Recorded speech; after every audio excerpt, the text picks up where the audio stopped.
Greetings, everyone, and welcome to our XtraCast.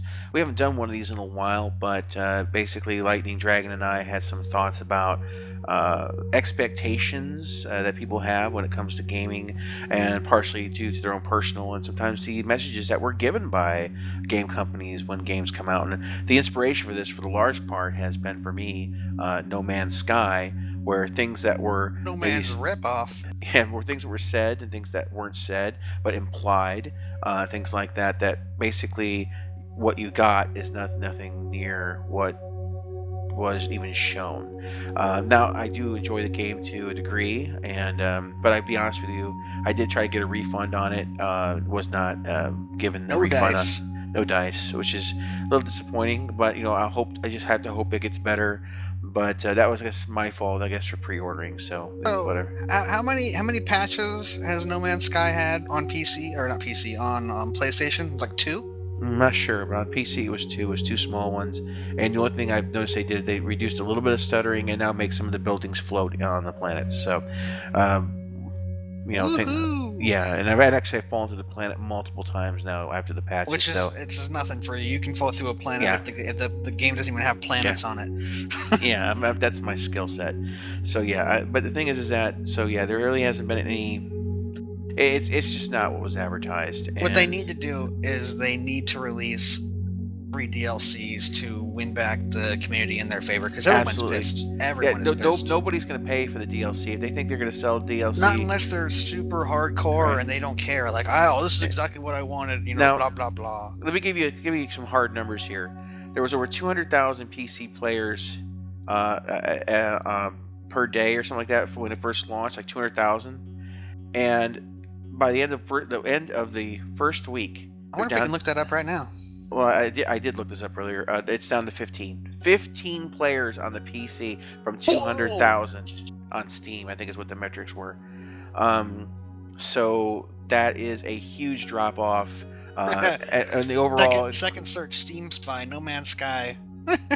yeah, it's just it's epic. It's an epic failure of epic proportions. I don't even know how it's gonna be remembered. And the problem I think here is not just the fact that people feel ripped off, but this was such an epic failure.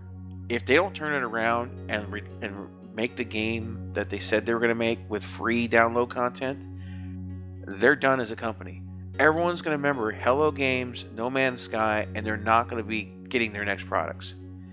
This is a very, very bad thing for them to be a position to be putting themselves in. They oversold, they overhyped, and people are going to remember that. I'm going to remember that. So unless they go ahead and make this work. This says the 200 people are still playing it on Twitch, but it's Yeah, but you got to figure it, that it's includes consoles and dropped. PC. Yeah, but that has dropped. There was 4,661 people on 8/11/2016. It dropped by half the next day, down to Yeah. 1,100, and then it dropped by like 2/3, down to 47,000. And then it dropped down, all the way down to 8. And then it kind of stayed around there. Then it probably went back up, probably because that was when they released the patch. It was a patch day, probably. Yeah, Yeah. on the 22nd. Yeah. And it was pretty much the same for 2 days there, and then it basically dropped down to nothing. And then on the 26th, which I believe was another patch, that was 226. Yeah. And these numbers might not even be right anymore because it's basically right on the zero Yeah. line. Well, they said for the consoles, it's over 90% drop just on that alone within the first week, But that and was for PC as well. no PC. When I said just on Steam alone was 200,000 down to 15. So that is huge. I mean that's even a worse number. PC gamers are like, okay, we got better crowd to play than this. We're going over here. And I'll say that it's, and I want to temper people's expectations when it comes to a lot of things. Like I'm a big backer of Star Citizen, and I remember what Chris Roberts has said, that when the universe goes live, when the persistent universe finally goes officially into release state, it's going to be MVP, minimally viable product. And then the other things will come online as the game proceeds. So when it comes out, don't when the persistent universe comes out, don't expect to see all the features right then and there. They said that they're going to go ahead and release it at a certain point, and then as they come up, as they do the new mechanics, they'll be added into the persistent Yeah, universe. there's a But lot of stuff to go into the game. I yeah, mean, but real fleshed out mining and I give them kudos on setting that expectation, because there's going to be, and some people have probably haven't read that, but now you know, if you've listened to this, if you watched us. if you listen to us, now you know he said a minimally viable product, and I don't have any problems with someone setting an expectation like that. You know, if Hello Games had come out and said, you know, hey, right, we're gonna go and have, we want to have all these things, but right now we have a base, and here's the base, and this is what we're gonna do with it, and we're gonna be adding patches over the next few months to add more Yeah, into it. I mean, like, and that was never Master of Orion clearly style. stated. Yeah, Master of Orion They was came out, yeah, Master of good Orion 4. example of this. They came out. They said, "Hey, here's our master. This is early access, so to speak. But every month we're gonna be adding a big patch Talking about to the add new new features." one, by the Yeah, way. the brand new one. Yeah, and they just went to full release versions like the other day. But they did, over a course of 3-4 months. They took back players' feedback and they just tweaked everything and added new features based, also partially on what players wanted. And they came up with a final product. But everyone, when the game came out, you knew that it wasn't finished, and that they also kind of wanted to get that player feedback to make Yeah, it the way. they said it flat out, straight Yeah. up. You are buying this in a beta form, and we're going to be updating it, majorly, once a month or whatever. I think they did more than once a month on some of them, but Oh yeah, yeah. big, But huge patches once a month. yeah, it's several gigs. But the thing is that, so I respect that. I don't mind something not coming out completely and totally with everything in it, as long as there's clear communication between developers and customers and vice versa, or whatever. And I have to blame games media a lot for this. These review companies, big companies like IGN and things like that, they are all about the clicks. They're all about the hype. You know, and frankly, this is why I don't use their sites anymore. I don't use stuff like, I used to be big into IGN and GameSpy and GameSpot and things like that. And after the whole debacle with the Kane and Lynch review with GameSpot, I quit using that site, and I quit using all of them for the most part. You can't, when you can't trust these sites to be straightforward with you, and I get that it's not always their fault. I do. I get that sometimes developers come out and they put out they throw a lot of bullshit out the walls to see what For sticks. example, a game that I was really excited to play, the new Deus Ex game. Exactly. What's the new one called? It's Humanity Divided. Yeah, and they bullshitted the people reviewing the game. Yeah, the review copies they handed out, which, by the way, is not the first time a game company has done this before, but the review copies they handed out didn't have the microtransactions that are in the single player and the weird tacked on multiplayer hashtag or whatever, Mass Effect 4 or what? No, Mass Effect 3. I'm looking at you, not 4. 4's not out yet. But yeah, like Jim Sterling was reviewing it. He bashes the hell out of games that have microtransactions. You ever mentioned it, we're like, what's going on here? And he's like, oh, it's really good. It's more of the original, not the original, but the reboot Deus Ex. Fuck, I can't remember the names of these things. We know what we're talking about, basically. Yeah, but he's always been big on hates microtransactions. So Lightning and I had a feeling something was up, and he had a video. The Steam reviews are like, it's got Lightning, it's got microtransactions, it's got Lightning transactions, and so we had a feeling something was up, and we're recording this right after we did the last Blastcast. I mean, we're talking a few minutes, so I would say it's Monday. Well, it's Tuesday now, but it was Monday when the video came out. Jim Sterling. Oh, you're breaking the rules of YouTube. You can't date when you're recording things. I am dating this because how dare you? Because this is my channel, and I do what I want. I am straightforward to people who listen. Can't stop me. Stop me. It's my channel. I do what I want. So the thing is that he puts out a video every Monday, and the whole video was covering this, and I give him kudos for that, because we were talking about, I was like, this is odd for him, because he's a very honest YouTuber, and that's one of the things I love about his channel. He just says it as it is, and that's the way we want to be too. Videos before, just out of random YouTube search things, and then you've linked me a couple, and I've actually subscribed a couple months ago, because I mean, even when he doesn't release the Gymquisitions, some of the stuff he looks at it's fun. I mean, he's not like like one of the funnier YouTubers, but he has like a serious nature. He doesn't screw around or make light of a lot of things unless it's for the purpose of a joke.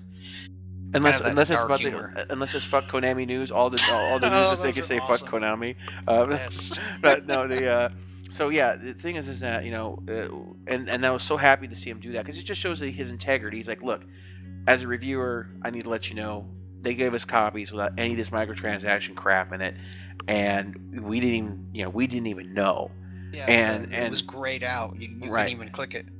yeah, so we basically you know yeah, that's garbage. That's where a developer is, and this also goes along the lines when they have those embargoes. Like they have those. Oh, you can't put out a review until like Release 24 day. and it's release day or X amount of hours after release day. Um, And y- that's red flags. A lot yeah, of and it's people massive red know, and flags. and there's a good chance that if you're listening to this, you know that, oh, well, why would you pre-order? That's stupid, especially if there's embargoes on the reviews. I mean, there's a lot of intelligent gamers out there, but there's a lot of people that don't care. They just want to play. Oh, I have disposable income. This game looks fun. It's made by these people or whatever. And you just buy it, and there's nothing wrong with that. But the problem is the pre-order shit is just out of control, and until Pre-order everybody stops bonuses it, and yeah, things. pre-order bonuses, day one DLC, I mean, all this shit. I mean, it's like beating a dead horse that's been dead for 500 years, and it's just a skeleton, and there's an old wooden stick that keeps breaking, but people keep fixing it because it's a dead horse and we're gonna beat it too. With But a broken until stick.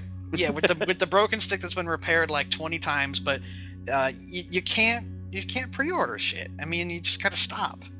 And the only Yeah, way and that they're gonna learn is if people stop pre-ordering. yeah, and for me, and No Man's Sky was my last mistake on that. I've been so hyped about all the. I mean, you gotta understand, there's been a drought for like space games, like decent space games, for more than a decade, and suddenly now we're getting buried in them, and it's like I don't know. It's like you play a song. It's raining men or something. Hallelujah! But it's raining space games. It's Hallelujah! rain in space. Oh crap, that's not good. That's not good. That's asteroids. So yeah, but basically, so here it is, and I'm thinking, I didn't even have much expectations. I was thinking, hey, you'll have some space battles, you do some trading, you'll land on some things and shoot some creatures. Cool, no big deal. I didn't really pay attention to all the stuff going around it, It's but shoot rocks over and over but again. there, yeah, Get full there's no inventory. there's no space much of anything in space, and there's almost nothing on ground. So basically, it's no man's nothing to some degree. To some degree, It's no man's and terribly procedure generated world. yeah, I mean, it's stuff there, but it's completely vapid. But I never played a space game where I couldn't have really get into a space battle. I mean, you can kind of, but like the ships, like the AI ships fly through other ships and things. It's not. You don't feel like there's anything really going on. You don't really have an effect Hell, of anything. the on rails shooting aspect of the Star Wars MMO, the Yeah, Old it's Republic, better. It's was deeper than better. that. Yeah, and so but anyway, that's just so I was utterly surprised by that level of not being anything. It's about being done, and I hope that they fix it. We'll see, but so yeah, expectations. I mean, it really comes down to sometimes it's really our fault as players. Consumers. Well, consumers. But look. So go back to No Man's Sky for a second. Think when it was delayed, right? They're sending death threats. The people are sending death threats to the developers. They're for people who are putting out news articles about the delay. They're getting threats and stuff like that. Like, come on, guys, calm down. There's just to say. And even if it was in a joking nature, there's no Oh yeah, context with the internet unless it's an no, actual voice or video. Because if you just send like text, unless it's LOL, I hope you die, which still don't do that, right? right. Yeah, there's no context to what you're saying. So it could be like, ha ha ha, that's so funny. Look at me, I'm being a troll, but it's not. It's not funny, and don't do it. Yeah, yeah. So I mean, yeah, because that's the difficulty with dealing with text and things like that. Yeah, you obviously can't transmit over tone of voice and things like that. So you have to be very careful about that kind of thing. But yeah, so basically that was in a sense regard, that's where as consumers we get pulled into the early access, we get pulled into the pre-order items, the all this weirdness, and by doing that we kind of encourage the developers to go even more insane with it. You order from this store, you get this, Augment your order from that. pre-order. Oh well, yeah, but more than that, I mean, think you go back to the fact that they may have like different pre-order bonuses for different stores. So you literally have the hardcore people out there buying like 8 copies of the game or something like that to get all the DLC or whatever that this will be coming with it. They have all the guns, all the jackets, all the special shoes or whatever that going to be coming with a special pre-order bonus from one from Target, one from GameSpot, one from Walmart. They'll go all the way down the line and make sure they've got everything, and it's ridiculous because wasn't that a Call of Duty game that you're referencing where there was like a couple different guns, but you can only get them from different stores? Yeah, I mean, I'm not just referencing Call of Duty. This Call of Duty isn't the only one who's done it. Yeah, no, just I remember that being one of them, and it was kind of like, why would you do that? Yeah, and to me, I think as consumers, at some point in time, we need to just stop looking at pre-order bonuses. My No Man's Sky thing came with a pre-order bonus. I didn't really care about it. I knew that it could be a starter crap ship anyway, and I was like, somebody replace quick, and it was just basic ship. Who cares? But that wasn't what sold me on the game, and I don't think pre-order bonuses should be something that sell anybody in a game. And just as a general rule of thumb, pre-order bonuses typically come out eventually down the road as something you can pick up for like 50 cents later on a download thing. Or in things like what's the game? The XCOM, Enemy Unknown or whatever. Yeah. There's a mod that unlocks some of the pre-order bonuses. So exactly like Dragon Age. The original Dragon Age, when it came out, you could get a mod that gave you all the pre-order bonuses. Yeah. It was all right there. So I mean, pre-order bonuses, no, they're just not something to sell a game for.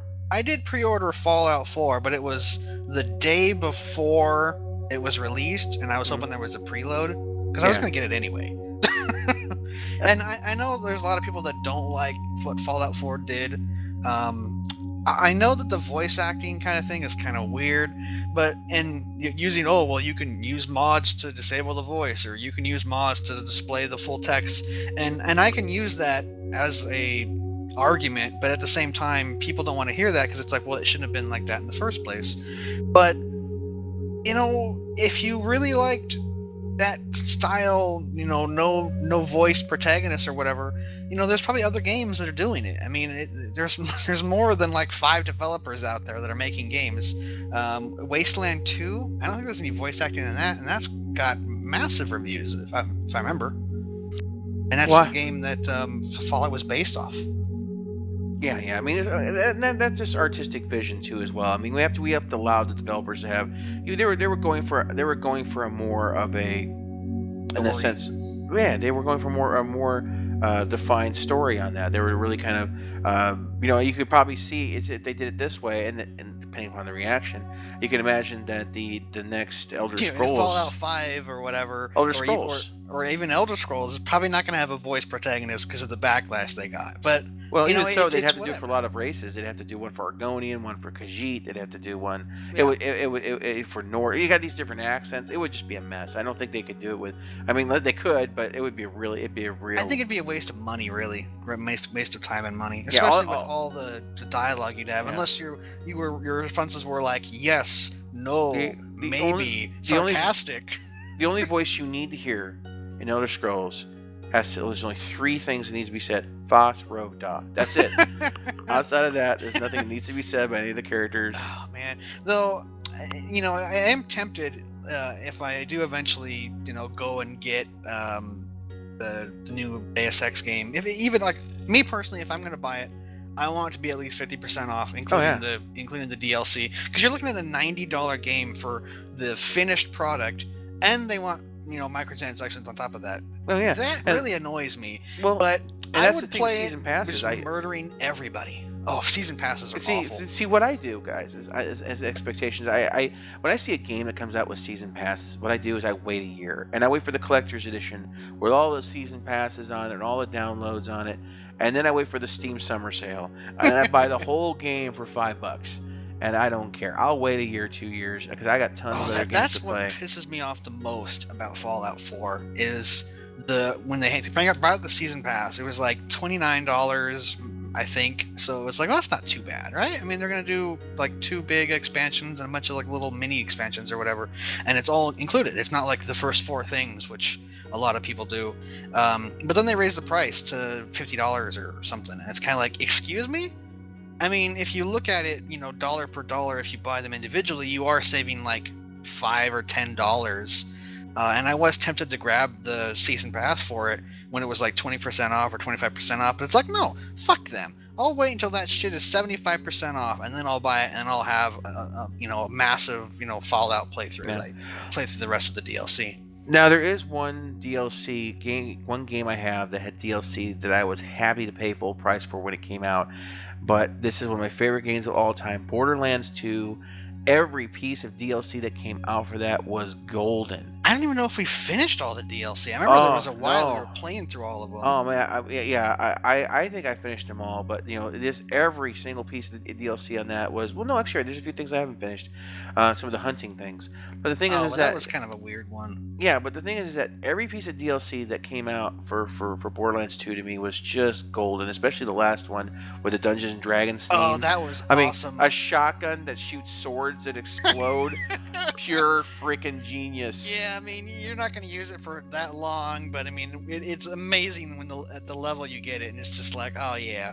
Oh my gosh, the some creativity. of the writing that was just awesome. Yeah, feed a diamond unicorn. Your butt stallion. Your butt stallion. You give butt stallion your crappy weapons, and he poops out something better.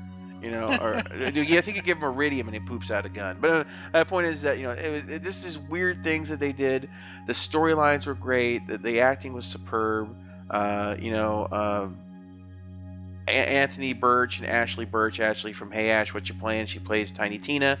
And she did a superb job on that. I can't give her enough kudos on that. This is literally probably my favorite FPS of all time is Borderlands 2. Now I have Borderlands 3 and I still haven't even turned it on because I'm still, well, yeah, the prequel. Well, it was on summer sale. It was like $5 for the whole thing. So I was like, what's it gonna hurt me, right? So that's what. So I've seen summer sales. So no, I said I haven't even played it yet, but I'm still playing too, and I love it. I love it, absolutely love it. So and it's a stylized game. It's gonna look great 20 years from now because it's made to look that way. So, but anyway, yeah, we just wanted to talk a little bit about that's still $40 right now for full price. The pre-sequel? Well, now, yeah, it's a summer sale, so that's what. Well, yeah, but it's like I can't believe. Speaking of things I can't believe that are still like basically full price, Dark Souls. Like, why are they always full price? I was looking at I have it now, Dark Souls 2, but like I was looking at Dark Souls 2 with the collector's edition one with all the DLC. And it was like $40. It's like, are you kidding me? This game's like 3 years old. What the hell? Summer sales, man, telling you. Yeah. Let's see. I was just curious about the Steam reviews. 78% and 79% for the recent versus the overall. So it's pretty highly rated, but I don't know. It just seemed like too much of the same thing, which is what a lot of other people were talking about. It's like, yeah, Also, that's 2 years old now. Well, I guess that's the other thing people can start expecting too. The sequels to fix all the problems that the prequels have had, and a lot of times, I mean, I hate to say it, but a lot of times I've seen that a lot of sequels aren't as good as the original. Mass Effect 1 versus 2 and 3. I'm looking at you. My biggest complaint, like if you want to talk about Mass Effect for a bit, because Mass Effect 4 is coming out eventually, and I'm probably not going to get it, but I'll watch it on YouTube. There is a lot of people that are complaining about Mass Effect 1, and their arguments are not invalid. For example, inventory, right? I loved having different weapons to choose from, different armor to choose from, different tiers of it, upgrading it. That shit was golden for me because I used to play nothing but like RPGs, right? Like Chrono Trigger, or fucking Final Fantasy 6, Final Fantasy 7. That shit was just how games were, and eventually you just sell that stuff. Min-maxing all the way, just tweaking and tinkering and mixing this with that to turn this into that. I had what I'd always ended up doing is I'd get 2 frictionless materials for the high tier guns where you could put 2 of those in, and then like flame rounds or acid rounds or whatever, and you could fire the gun forever. And that was amazing. I love that. Obviously, you can't just stand there and get shot to death because Explosive sniper rifle rounds where you can oh shoot some yeah, of them you only across the shoot planet. once, but they die. Oh yeah, they're just and your gun overheats. Like you don't care because it's Yeah, dead. they're The because they're guy next to dead, him's right? dead. And Yeah, it's just, I gave Rex a shotgun with high explosive rounds, and then the bonus rails that give him yeah. 20% more damage, so the 40% bonus to damage, and it was the high explosive things. He'd shoot like 2 rounds and go into overheat, but whatever it was that he shot, it was fucking dead. And that's the But thing, my point about this is towards the end of the game, and even in the new game plus, you basically just recycled everything, or you sold it because it was just trash. I already have tier 10 or tier 12 gear with yeah. all the best things because I've tweaked my character to be exactly how I want it, and so you keep getting all this garbage that you just don't care about, and that was definitely a weak point of the game. I Yeah, love driving the Mako around. I thought that was awesome. yeah. But the maps were a little bit big and barren, so it got old if you were playing Yeah, through like your and second and that's third why time. I get like in the second and third one they had like more actual not even the third one didn't have that, but the second one where they had like those more mission oriented areas, and that kind of made Yeah, sense to me, and I had no problems with that. but But the the second one scanning in was the second oh one, oh scanning. my It god! wasn't Probe much better than the third deployed, one either. probe Oh, deployed. wait, probe deploy And probe. I they was and granted, they stick did that take probe. Why that would you stick that advice. probe? They did take that and go, oh, people really hated that probe system. Oh my We'll make it gosh. easier in Mass Effect 3. It still Um, wasn't any very good Mass no, Effect 3. yeah, but I mean, like the core gameplay, I'd say was tighter in Mass Effect 2 and probably Mass Effect 3. But the thing that bothers me the most is they cut down and stripped out features that were really good features. And the worst thing, the worst offender, is they added ammo clips. Yes, What? I know they were quote Yeah. unquote heat sinks that you ejected, but you know what a heat sink is? It builds up heat quicker, so that you can disperse it with like a fan or something that's like for old CPUs or whatever. Yeah, it's the just your heat weapon sink. overheating. You shouldn't have to eject the heatsink. It's like No, you wouldn't run out of heat sinks because basically the heat sink cools off and you can put it right back in unless you melted it. and also I'd say on the second one, I remember in the first one the combat having. There was a lot more openness to it. I felt like you had more ability to use your powers. There was more. The fights felt more dynamic. In the second one, I felt like they always kept you in confined spaces, and where before Except you for could. the Rachni boss fight, which was just a bunch of catwalks. Oh god, that was awful. Yeah, but I'm saying that in the first one, you could float people like off, like pretty much into space, and then like push them off, and they go flying. Yeah, they're just gone. Yeah, and in the second one, it's like okay, we're gonna put you in confined halls, confined rooms, and it was like there was a little Very little exterior areas. Yeah, so it was like it was like they not only they added the ammo, but I felt that they took some of the spark out of the openness of the game, and I think 3 was better than 2 in that regards, but it's still it's like it got a little claustrophobic compared to the first one. But anyway, so we're talking about expectations that sequels you would expect them to be better. But just they're like not. just like movies, most times they're not. And then especially movies. Let's not even talk about movies. Oh no, I'm not gonna get that. But and also give another reasonable expectation. EA, Ubisoft, don't expect anything close to being really great. And maybe even Square Enix now with this Yeah. Deus Ex thing. I mean, hey, you know what? We need more money. Let's put microtransactions in a single player game. Yeah. What? See, I personally speaking, I boycotted EA for quite some time now, and because I get tired. Did buy Dragon Age Inquisition, but Yeah, for the record, I I wanted to never play it. managed to finish it. I wanted to play it. I honestly did because I heard it was decent, but it's against my stance with them. I just won't buy their games. You know what? If I can figure out a way for you to play it, I know this is being on YouTube, but if I can figure out a way for you to play, I will. I mean, yeah, well, you could do the Steam sharing thing, but that's either way. Look, it's all right. I really don't care. I got tons. The of first part is awful, though. Yeah, it's the worst part of MMOs in a single player game for the starting open area, and if after you get out of that, then the story opens up and you have a base and you can do things in there, and it's a lot better. But my problem is I haven't played it in so long. Yeah. When I was interested in going back and playing it, because I was like, I want to get familiar with the game, because one of the DLCs had come out and people were like, it's a really freaking amazing DLC. It redeems everything that was bad. And it's like, holy shit, that sounds fun. I didn't know how to play the game. It had been so long. It had probably been like 6 months to a year since I had played the game.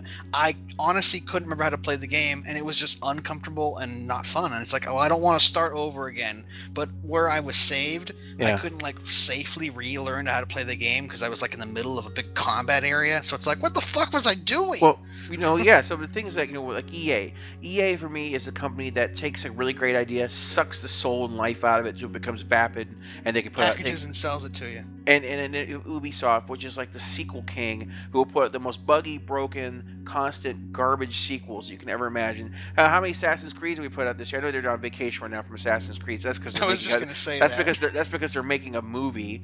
So what basically, happened to the World of Warcraft movie? It bombed. so yeah, well that's so yeah, so but before they went on their Assassin's Creed vacation, it was just like Assassin's Creed this, that, this, what They were trying to Call of Duty look, Assassin's Creed. It's Friday, it's time for their Assassin's Creed to come out. They were all, they had the same, their problems and their bugs got worse and worse, their poor excuses. Oh, we can't have female characters because it's too hard to research. What? So it's just that kind of, with those companies, my expectations is zero for them. I expect very little. And Watch Dogs controversy. Watch Dogs downgraded PC version because they didn't want the console version. And all you had to do was go into like the INI file and like turn something off, and it was, hey, this is basically what the E3 demo was. Yeah, and that's another thing too. So this is our theory. We're drifting back to No Man's Sky again. This is a rambling one. We think enlightening. This is how our regular conversations go. This is our regular conversation. We bounce around, so just bear with us a little bit. That's why it's called an XtraCast, not a blastcast, because we don't know where we're going. We don't script any of this crap. We have a theory about No Man's Sky. Originally, it was, from what I understand, it was going to be a PC game, and then Sony picked it up. We think things were stripped down because it wouldn't work on consoles. And that's what a lot of people on like Reddit were thinking. That's where I got the idea from, because people were talking about, because like one of the Sean Murray quotes was like, "We simulate everything down to the atom. So if the sky is green, it's because the atoms were made differently." That is such a pile of crap at any level. It's a bullshit. But I'm quoting him in just a derpy voice. I know. I've heard the same thing. It's awful. So it's like, that's why that's green. We don't fake it. It's not a skybox, and maybe that's what they wanted to do originally, but the physics involved of actually putting a sun in their world, and that's why Star Citizen won't work on a console, because the thing is that I think is what happened to it. It got consoleized. Okay. Another example similar to that, I have the entire X series, and they're all fantastic. And then you get to X Rebirth, we call it X Stillbirth. The thing was a console game. You even the controls are set for console. Someone data mined it, and there was Xbox 360 or something code or something in there. They went from this deep PC experience from all the X series, which were great. Albion Prelude was probably one of their masterpieces, and they jump in with X Rebirth, and it was pure vapid garbage. And it was so bad that they released the expansion to all the people who had ordered for a certain date. They gave the expansion out for free. Now, I give them kudos on that. They said, here's the expansion. Didn't they offer free refunds too? I can't remember, maybe possibly, but the point is that they went back and they said, for anyone who ordered before these dates, we're going to give you the expansions for free. We apologize for the quality it came out, and they're already looking at developing another one. But it sounds, from what I'm gathering, they're not doing it even remotely towards the console direction again. Their core audience was PC, and they know it. And there's some things that I like consoles. They have their place, but they're simplistic. You can't, until a console's willing to, for starters, adopt something like a keyboard where you have enough functionality, enough keys and button presses. Oops, my screen turned off. When you have enough button presses and everything to put that all together, they're never going to be able to handle complex games to the same level that the PC is going to be able to. And not to mention the fact that other issues with the hardware, a lot of these games are going to be 64-bit. They're coming out. A lot of these consoles just can't handle these things. They can't. And not enough information. And I get, anytime you see a game that comes out that says, hey, it's going to do all these great things, and it comes out for console too, general rule of thumb is just don't hold your breath. Don't hold your breath. Or if it does, it's going to do them in the most bare bone thing to say, check mark, yep, we did that. Yeah, so, if we bounce back to No Man's Sky for a second here, because I love to harp on it. There's a game which is a really good game. It's single player only, and it was on sale again recently. I got an email about it. It's like, ooh, tempting. Subnautica, right? Yeah. The Subnautica devs because the players are relatively active in the community with that game. Yeah. And it's a beautiful, amazing underwater exploration game. If you like that stuff, really go check it out. I think Mathis played it. Mathis Games. He's one of the people I'm subscribed to. Anyway, though, the devs were talking to the players, and the players were like, well, it'd be really great if we had multiplayer. And people would come on and be like, dude, we don't need multiplayer. Stop adding multiplayer to everything. Mm-hmm. I'm sorry. If I have a really cool exploration game, I like to share it with somebody else. But besides that point, the devs actually came out, and I'm going a roundabout way of this, but they were saying, we actually thought about adding multiplayer at one point. But unfortunately, at this time and stage in development, it would be far easier to finish this game and make an all-new game with, multiplayer or co-op support than it would be to add it into the current game. So Add that to No Man's Sky. Yeah, so you look at No Man's Sky, which if they wanted to have multiplayer in, with and we can roll this. If they wanted multiplayer, they wouldn't have put stickers over the ESRB stickers over the top of the multiplayer. But the thing is, the multiplayer aspect of games needs to be in the very infancy when you're making this. Because otherwise you can't add it in. It'd just be tacked on. And that's why Star Citizen has had such people complain about the frame rates and things like that. And I think a lot of people don't get the idea that they are running with the CryEngine network code, and they've said from the start that's going to be gone. And this is what 3.0 is coming out, is that it's going to be what was it called, the Star Network or something like that?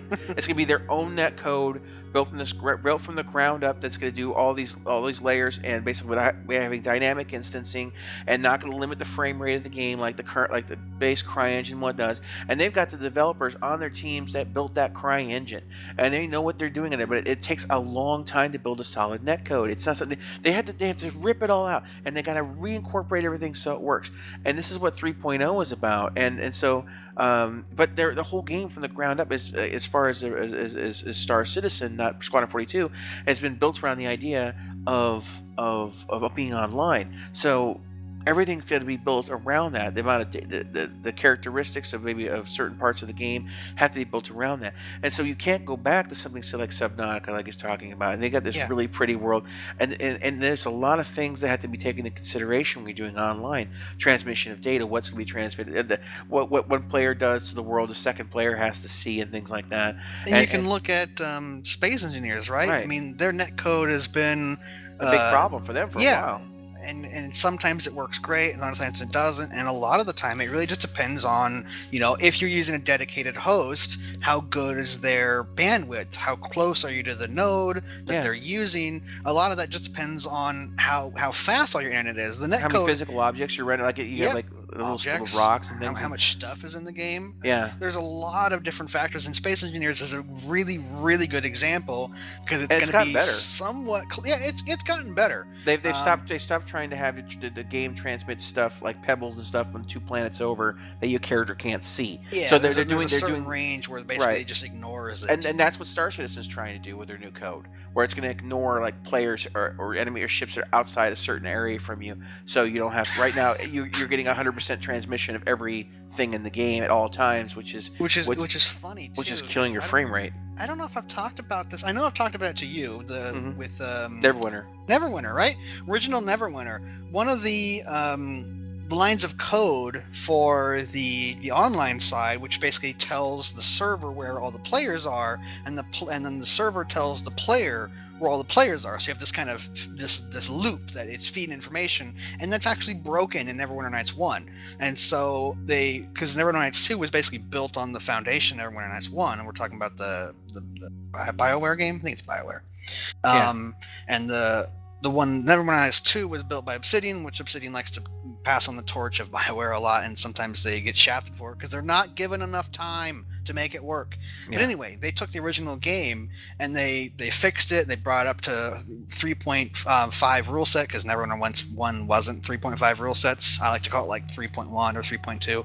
And they made all that the broken code work, and they added new code, and they mainly made it a better game as far as single player anyway. But they fixed that code that the player tells the server where they are, and the server tells the player where they are, and it just all. And the more people you get, the more information and traffic is on, and that was fixed So, when people were like, yeah, Neverwinter Nights 2 is out and we're going to play online and we're going to test it out, it ran like shit.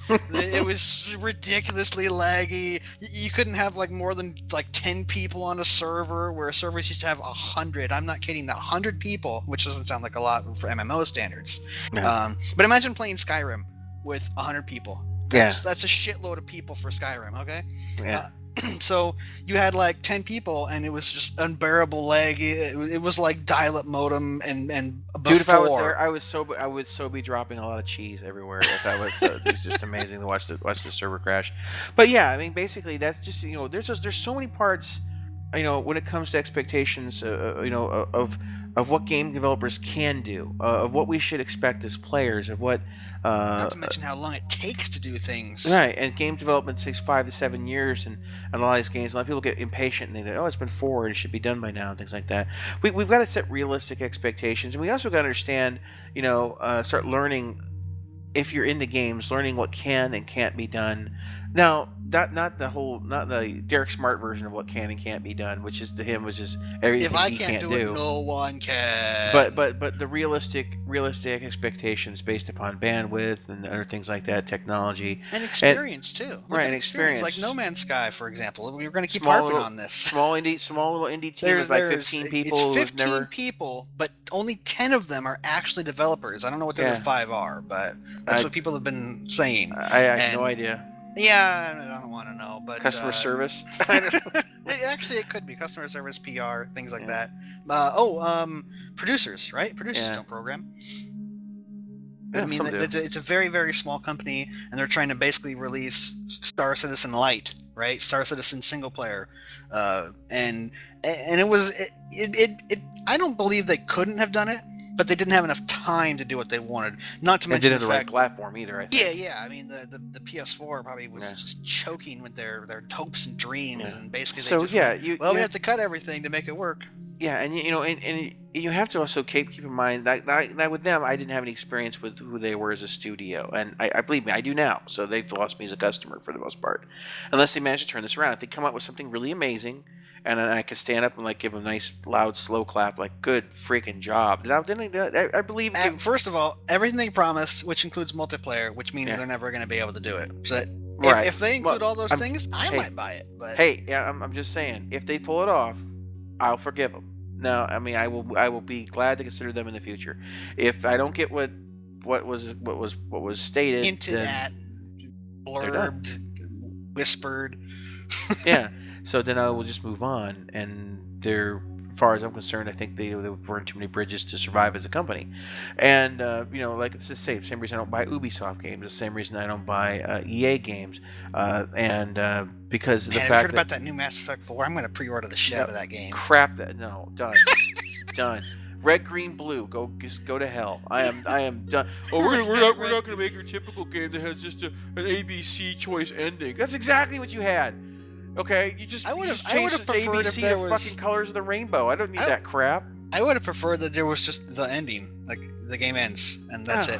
It's just insulting. You've defeated the Reapers, and congratulations, the galaxy is safe, and then that's it. That's the end of the game. See, thing that didn't, I don't care if Shepard died. That didn't bother me. It didn't bother me at all. The thing is, it's you had all these choices you did. Did you save this person? Did this person die? Did you what help happened to these their people? Story arc, Did you talk to this person? None of that amounted to anything other than maybe a few lines of dialogue here and there, or a different character talked to you in one of the other games. That's all those choices mattered. Stupid screen, stop turning off. Well, this just comes down to, expectations.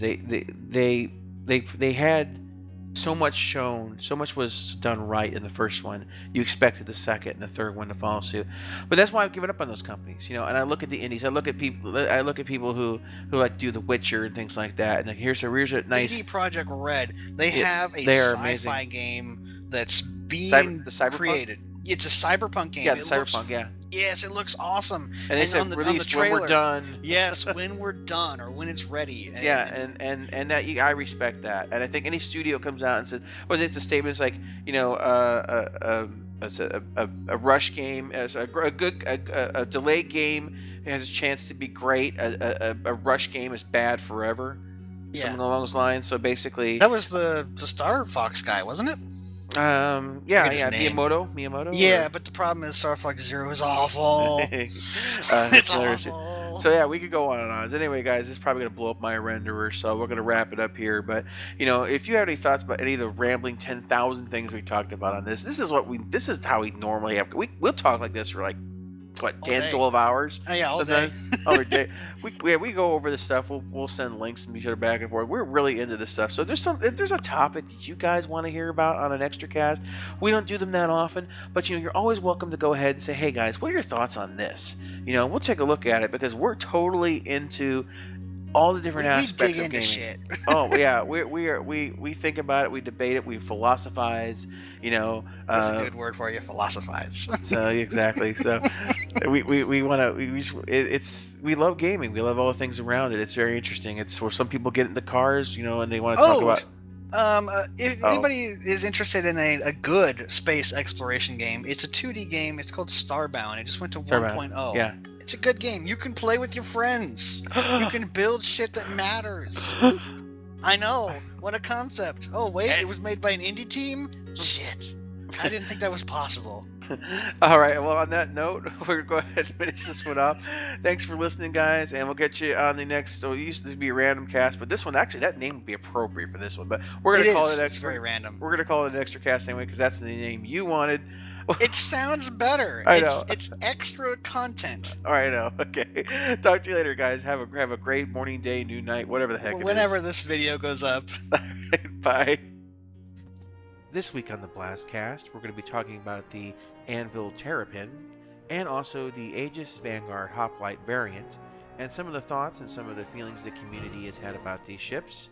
Let's get to it.